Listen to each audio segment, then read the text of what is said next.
I'm Dennis Svoboda, and after EHS, like many of you, I went to university.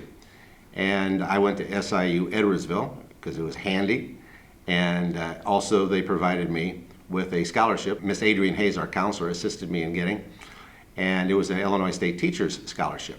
And in those years, if you said you were going to be a teacher, they paid for your 4 years of college, and then you had to teach 2 years in Illinois to pay it back. So that was my modus operandi. So I went to SIU Edwardsville, and due to my really good preparation by Senor Dwyer in the Spanish department, he was our only Spanish teacher at Edwardsville High School, I, like two other of my classmates, at least, Kay Albrecht and Charlene Harrison, became a Spanish teacher. So by actually January of 1973, I already had my teaching certification, and a couple days later, I was in the classroom teaching Spanish at EHS as a substitute teacher. And for the next several months, I was in a lot. And then one of the Spanish teachers, there was a second or third by then, became pregnant, and I replaced her and finished the year out as one of the daily Spanish teachers. The next year, in '74, I did not teach. I went back to school, tried to start on my master's degree, which was more or less a failure due to Vanzo's Tap Room being too close by. But in '74, I thought, and my mother thought, it's time for me to get serious about a real job. So I picked up a job down near Rolla, Missouri, down in Bell, Missouri. The entire school district was K through 12 was less than 250 students, K through 12, if you can imagine that. And I taught 1 year there, and then a job opened up in the western suburbs of Chicago. And because of my SIU experience and because I played intramural soccer at SIU, I was hired to teach Spanish and coach soccer at Elmhurst York Community School, High School in Elmhurst, Illinois. And I never did coach soccer, but I did take the job with that intent. And then the year following, the Italian teacher there bought a Italian grocery store, quit his job, and because I minored in Italian at SIU Edwardsville, they moved me into the Italian department. And for the next 11 years, I was the Italian program, Italian 1, Italian 2, Italian 3, and Italian 4. And that was my life for the next 11 years. So let's fast forward then to 1987, I think, and I was burned out. I was burned out like many teachers do about that time of their career after 5-10 years. I was burned out and ready to quit the profession and do anything else.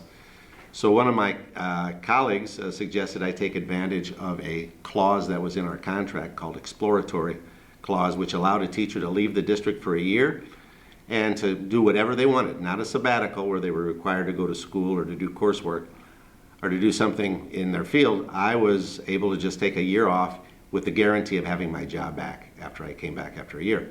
So I took off the 85 to 86 school year and bought an RTW ticket. And the major airlines had come out with these RTW tickets, which were called round the world tickets.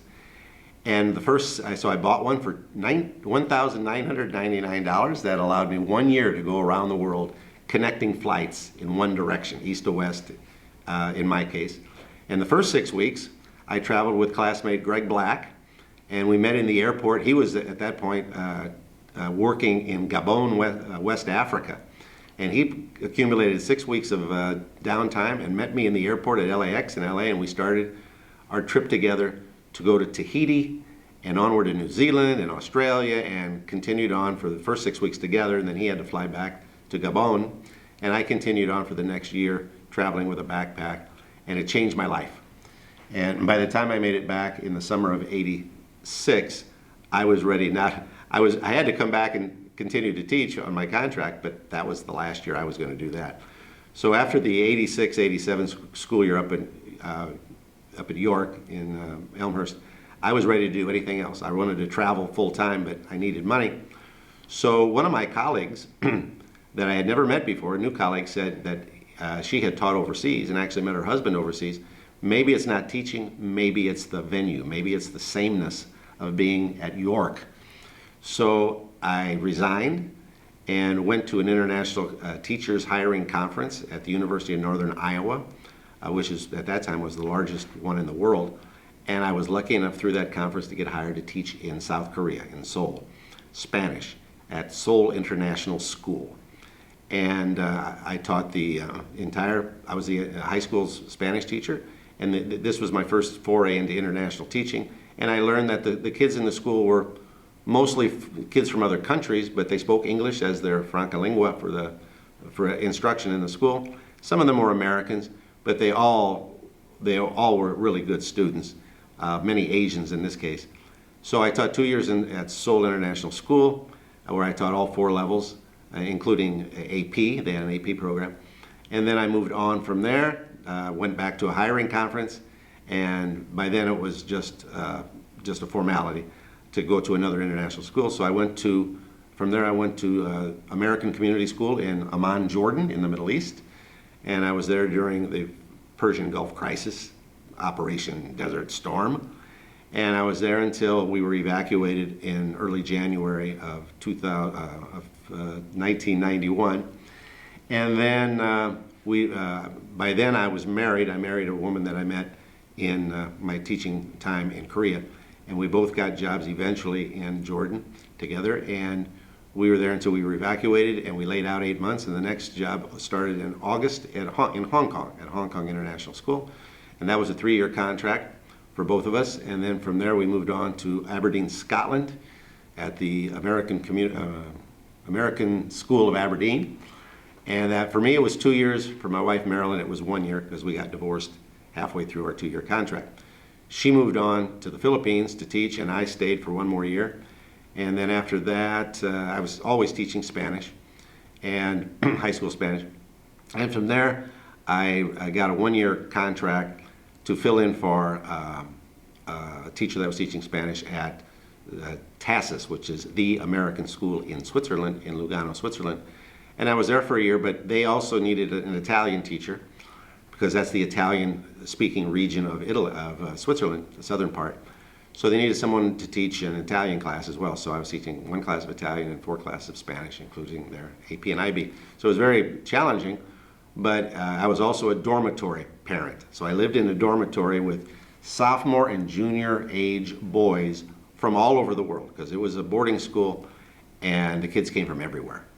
And it was a war in that dormitory. It was a war for me to get to sleep at night because they wanted to stay up. It was a war to keep them from fighting each other. It was a war to get them to do anything.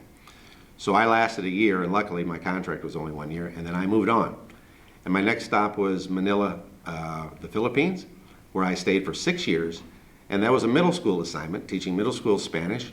And then it migrated into a 2-year job teaching IT, and which was fine.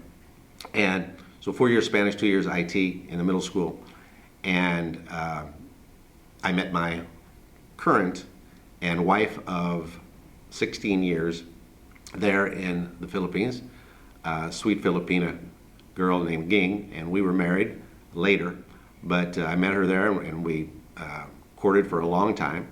And then eventually my time was up there. My mother died in 2003, so I had to come back and deal with her estate, and my brothers were out on the East Coast and had families, so it was easier for me to quit my job, come back and deal with her estate, which eventually we sold the farm and sold the house, and my future wife, Ging, was able to get her fiancé visa, came to the United States. We were married in the Edwardsville courthouse in 2004, had our reception, or after the wedding, up at the Stager Inn, which was a hoot on a Friday night.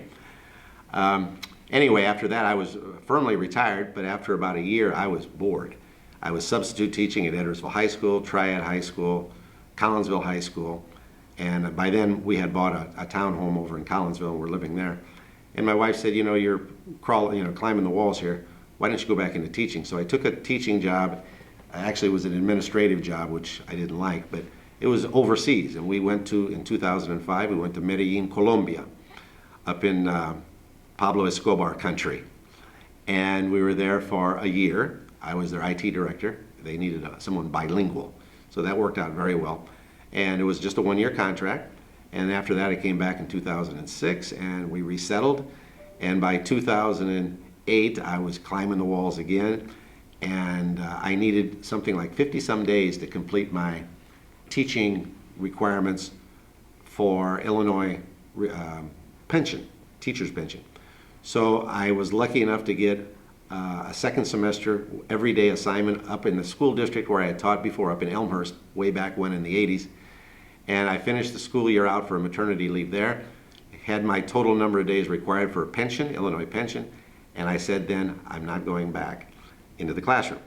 But by 2009, I was climbing the walls again, and at the 40th reunion, and many of you were there at the 40th reunion, I let everybody know that I had signed a contract to go back and teach high school Spanish out in the middle of the Pacific in Guam.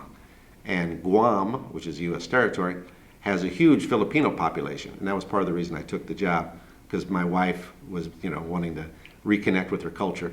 So we went to Guam for a year at St. John's School in Guam, and that was very nice. And we traveled the Pacific region and back to the Philippines as often as we could, and it was great.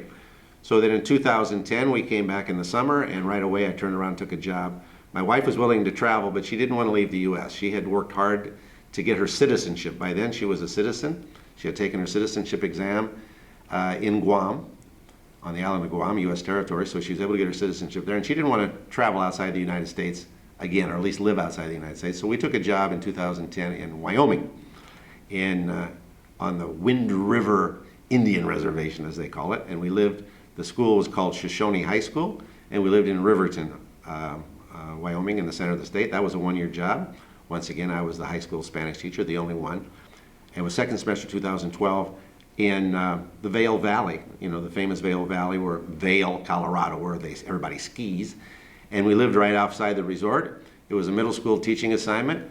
It was a charter school. I wanted to try a charter school, and which I didn't like, but Fridays we didn't have classes. We had PE day on Fridays, and the PE program was skiing. So all the teachers and students had these free passes to ski Beaver Creek Resort, and so every Friday we got free skiing out in Colorado. That was great. And so I came back in June of 2012, and I think maybe the next year, I don't remember the chronology of the years exactly how it went, but the next job was back in Wyoming, in the northern part of the state, way up on the Montana border in Powell, Wyoming, and that was a great job. I liked that a lot. It was only in the morning, it was half-time, and my wife was doing part-time this and that in the school and at the local nursing home and things like that.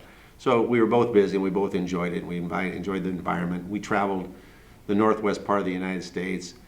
We were able to do a little bit of skiing, and it was great. So that year finished up, and then by 2013 or 14, the next job was in Minot, North Dakota, pretty close to the Canadian border, up in northern North Dakota.